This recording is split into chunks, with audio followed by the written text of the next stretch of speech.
Hello! ఈనాటి మన ఆసక్తికరమైన విశ్లేషణకు స్వాగతం. ఈరోజు మనం దేని గురించి మాట్లాడుకోబోతున్నామో తెలుసా? ఒక మహారహస్యం. పురాతన గ్రంథాలు చెబుతున్న యుగాంతం. అవును, ప్రపంచం అంతమైపోతుందనే ఆ భయంకరమైన ప్రవచనాల వెనుక అసలు కథ ఏమిటి? అదంతా ఈరోజు మనం డీకోడ్ చేద్దాం. జస్ట్ ఒక్కసారి ఊహించుకుందాం.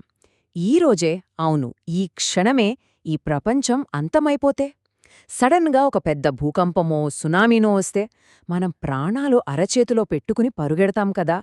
కాని మన ప్రాచీన గ్రంథాలు చెప్పే యుగాంతం, ఆ మహాప్రళయం వస్తే దాన్ని ఎవరైనా ఆపగలరా? వినడానికే వణుకు పుడుతుంది కదూ. ఇది నిజంగానే మనల్ని ఆలోచనలో పడేసే విషయం. సరే, ఈరోజు మనం ఏమేం చూడబోతున్నామంటే, మొదకగా యుగాల చక్రం, ఆ తర్వాత అందరూ ఎదురుచూసే కల్కి అవతార రహస్యం, అక్కడి నుండి మన దేశంలో యుగాంతాన్ని లెక్కకట్టే దేవాలయాలు, ప్రపంచవ్యాప్తంగా ఉన్న నమ్మకాలు, ఫైనల్గా ఇది ముగింపా లేక కొత్త ప్రారంభమా అన్నది చూద్దాం. ఇక ఏమాత్రం లేట్ చేయకుండా డైరెక్ట్గా టాపిక్లోకి జంప్ చేద్దాం.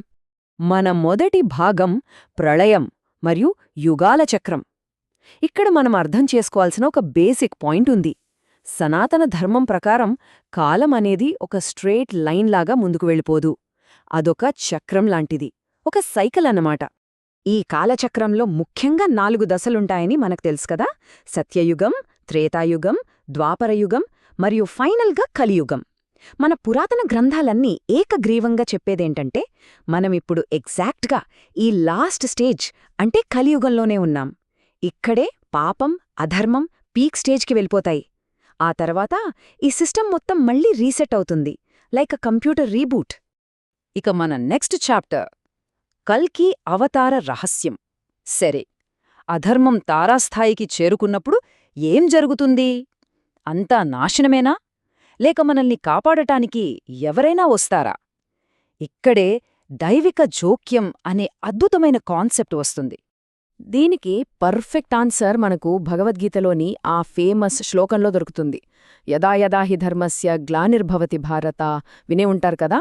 అంటే ఎప్పుడైతే ధర్మానికి హాని జరుగుతుందో, అధర్మం విచ్చలవిడిగా పెరుగుతుందో, అప్పుడు దేవుడు స్వయంగా అవతరిస్తాడు. చెడును నాశనం చేసి మంచిని కాపాడటానికి ఆ పైవాడే ఎంట్రీ ఇస్తాడని ఈ శ్లోకం చాలా క్లియర్గా చెప్తోంది.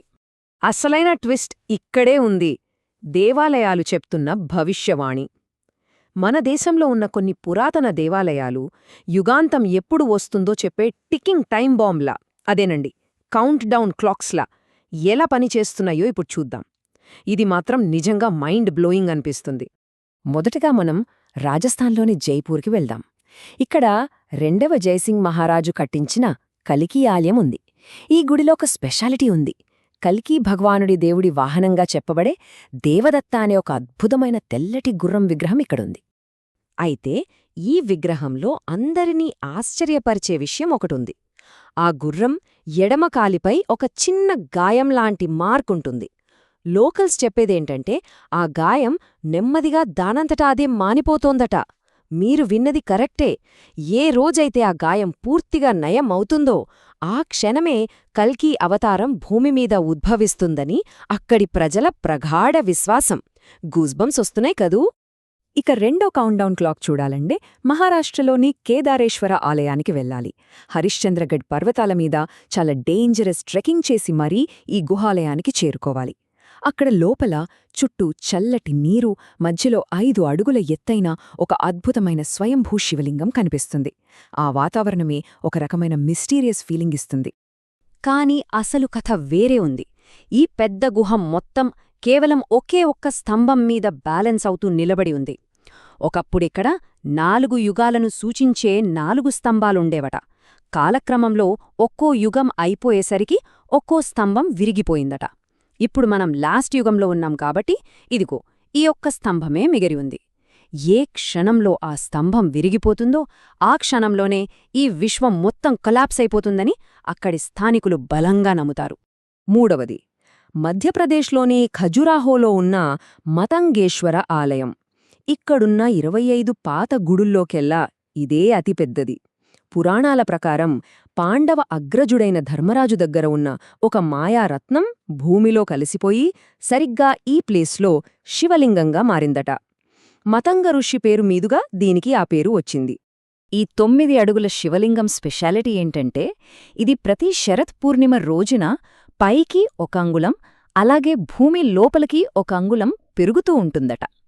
దీంట్లో ఆశ్చర్యకరమైన విషయమేంటంటే, ఈ శివలింగం కింద ఉన్న భాగం అలా పెరుగుతూ పెరుగుతూ ఎప్పుడైతే పాతాళలోకాన్ని తాకుతుందో ఆ రోజు ఈ కలియుగం ముగుస్తుందని అక్కడి అర్చకులు వివరిస్తారు. ఇక ఫైనల్గా మనం ఉత్తరాఖండ్లోని జోషిమత్ పట్టణానికి వద్దాం. ఈ పట్టణం నెమ్మదిగా భూమిలోకి కుంగిపోతోందని మనం రీసెంట్గా న్యూస్లో కూడా వింటూనే ఉన్నాం కదా. అయితే ఇక్కడ 8వ శతాబ్దంలో సాక్షాత్తు ఆదిశంకరాచార్యుల వారు ప్రతిష్ఠించిన నరసింహస్వామి ఆలయం ఉంది. ఇక్కడ ఒక 100 ఏళ్ల నాటి హెచ్చరిక దాగి ఉంది. ఆ హెచ్చరికేంటంటే, ఇక్కడున్న నరసింహస్వామి విగ్రహం ఎడమచేయి రోజురోజుకు చాలా సన్నబడుతూ వస్తోంది. ఆ చేయి ఏ రోజైతే విరిగి పడిపోతుందో అప్పుడు ఒక మహాప్రళయం వచ్చి పక్కనే ఉన్న జయవిజయ అనే 2 పెద్ద పర్వతాలు ఒకదానికొకటి గుద్దుకొని కలిసిపోతాయట. దాంతో బద్రీనాథ్కి వెళ్లే దారి శాశ్వతంగా అంటే ఎప్పటికీ మూసుకుపోతోందని ఒక పురాతన భవిష్యవాణి. సో ఇదంతా కేవలం మన ఇండియాలోనే ఉందా? ఖచ్చితంగా కాదు. మన తరువాతి విభావం ప్రపంచవ్యాప్త విశ్వాసాలు. కేవలం ఇక్కడే కాదు, ప్రపంచంలోని ప్రతి మూలన, ప్రతి సంస్కృతిలోనూ ఈ ప్రపంచం అంతమైపోతుంది, మళ్ళీ కొత్తది పుడుతుంది అనే కాన్సెప్ట్ ఉంది. ఒక్కసారి గమనించండి, ఇది ఎంత ఆశ్చర్యంగా ఉందో. క్రిస్టియానిటీలో ప్రపంచం ఎండ్ అయ్యే రోజును జడ్జ్మెంట్ డే అంటారు, ఇస్లాంలో విచారణా దినమంటారు, అటు నార్స్ మరియు గ్రీక్ పురాణాలలో చూసినా ఒక పెద్ద వినాశనం వస్తుందని, ఆ తర్వాతే కొత్త ప్రపంచం పుడుతుందని ఉంది. అంటే మన భౌగోళిక సరిహద్దులు, మతాలు వేరైనా అంతిమంగా మనిషి ఆలోచించే విధానమంతటా ఒక్కటే అని ఈ పోలికలు అద్భుతంగా నిరూపిస్తున్నాయి కదా. మతగ్రంథాల సంగతి పక్కన పెడితే సైన్స్ ఏం చెప్తుంది? సైన్స్ కూడా ఇంచుమించు ఇదే మాట్లాడుతోంది. ప్రతి 10,000 సంవత్సరాలకు ఒకసారి భూమి బాగా వేడెక్కడం, మళ్ళీ ఆ తర్వాత ఐసేజొచ్చి అంతా మంచుతో కప్పుకుపోవడం, ఇదంతా ప్రకృతిలో సహజంగా జరిగే సైకిల్. ఈ ప్రాసెస్లో ఎన్నో జీవరాశులు కనుమరుగైపోతాయి, మళ్ళీ కొత్త జాతులు పుట్టుకొస్తాయి.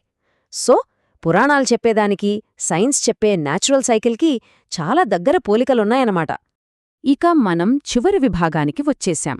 ముగింపా లేక కొత్త ప్రారంభమా? ఈ ప్రళయం, యుగాంతం అంటే నిజంగా అంతా ముగిసిపోవడమేనా? మన గ్రంథాలు ఈ ప్రళయం తర్వాత అసలు ఏం జరుగుతుందని చెబుతున్నాయి? చాలా పురాణాలో ఒక మసీహా అంటే ఒక రక్షకుడి రాక గురించి స్పష్టంగా చెబుతున్నాయి. మన హిందూ ధర్మంలో తెల్లటి గుర్రం మీద చేతిలో మండుతున్న ఖడ్గంతో వచ్చే కల్కి అవతారం చేసేది కేవలం చెడును నాశనం చేయడం కాదు, పాపం అధర్మం పూర్తిగా కడిగేసి ఒక స్వచ్ఛమైన, అందమైన కొత్త ప్రపంచానికి, అదేనండి ఒక స్వర్ణయుగానికి, సత్యయుగానికి నాంది పలుకుతాడు. అంటే ఇది ఒక ముగింపు కాదు, ఫ్రెష్గా ఒక కొత్త బిగినింగ్. చివరిగా మనల్ని మనం వేసుకోవాల్సిన ఒక ముఖ్యమైన ప్రశ్న ఉంది.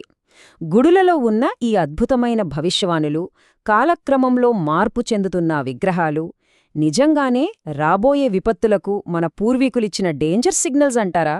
లేక మానవ స్వభావాన్ని, ప్రకృతిలో నిరంతరం జరిగే మార్పులను మనకు అర్థమయ్యేలా చెప్పే సింబాలిక్ కథలా?